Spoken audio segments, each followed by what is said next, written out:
Welcome, folks, to Prophecy Talk, where you come for real Bible prophecy news and analysis. In this show, I am going to reveal the solved mystery of the 2300 days of Daniel 8:14. The verse states, "Then I heard a holy one speaking, and another holy one said to the one who spoke, for how long is the vision concerning the regular burnt offering, the transgression that makes desolate, and the giving over of the sanctuary and host to be trampled underfoot?" And it reads in verse 14, "And he said to me, for 2300 evenings and mornings, then the sanctuary shall be restored to its rightful state." This 2300 days has been interpreted by theologians as applying to a former king by the name of, in ancient times,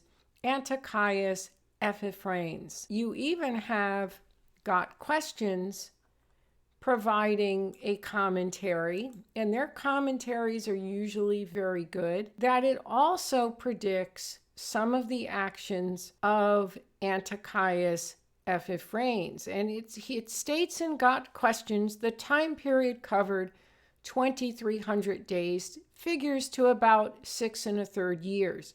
We believe the prophecy was fulfilled before the birth of Christ during the reign of the Seleucid king Antiochus the fourth Epiphanes. So this is the verse, the mysterious 2300 days, and the theologians uniformly pretty much agree that this is past.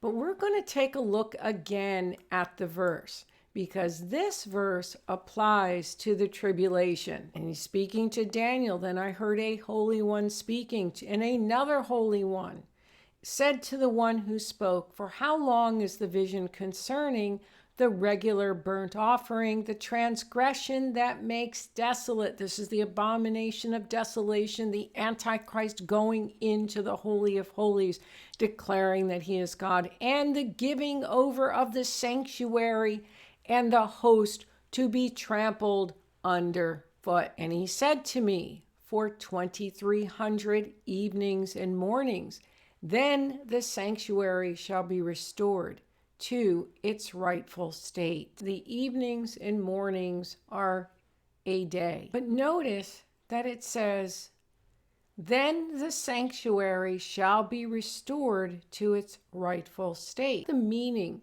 of the 2300 days is 2300 days. If we take the total number of days of the tribulation, 7 years, the 1260 and 1260, and we add them together, we get 2520 days is the total days of the tribulation. If we minus 2300 days from the total number of days of the tribulation, we then get 220 days or 7 months.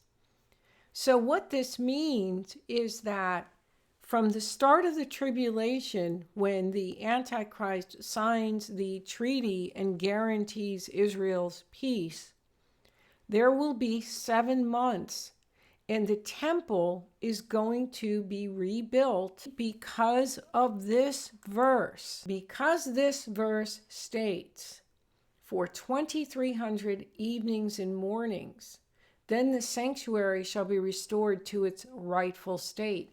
This lends us to get a big hint that the Antichrist is going to be behind the rebuilding of the temple. He will make it possible in the treaty. 7 months after the start of the tribulation, the temple will be completed. This is what this verse is basically telling us. And from the time the temple is completed and the sacrifices begin, will be 2300 evenings and mornings until the end of the tribulation, 1050 days, the sacrifice will cease. And that brings us to our 1260. And then the final 3.5 years, there is no sacrifice. There is the Antichrist saying that this is his temple.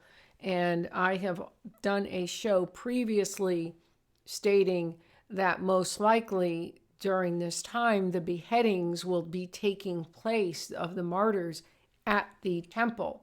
So let's look at the verse now with this meaning. Then I heard a holy one speaking, and another holy one said to the one who spoke, "For how long is the vision concerning the regular burnt offering, the transgression that makes desolate?" So it's covering here from the start of the first burnt offering to the transgression that makes desolate, the abomination of desolation, and the giving over of the sanctuary and host to be trampled underfoot. This is the final 3.5 years where the Antichrist is going to take charge of the temple and also going to lay siege against Israel and against the Jews.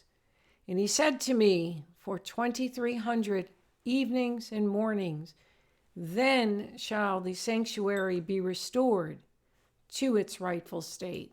And the rightful state is once the second coming of Jesus comes, and that temple that is initiated by the Antichrist is now destroyed. And what will then exist is God's temple that we read about in the Revelation. So this verse is actually much more simpler than the theologians would have you believe. It's very simple.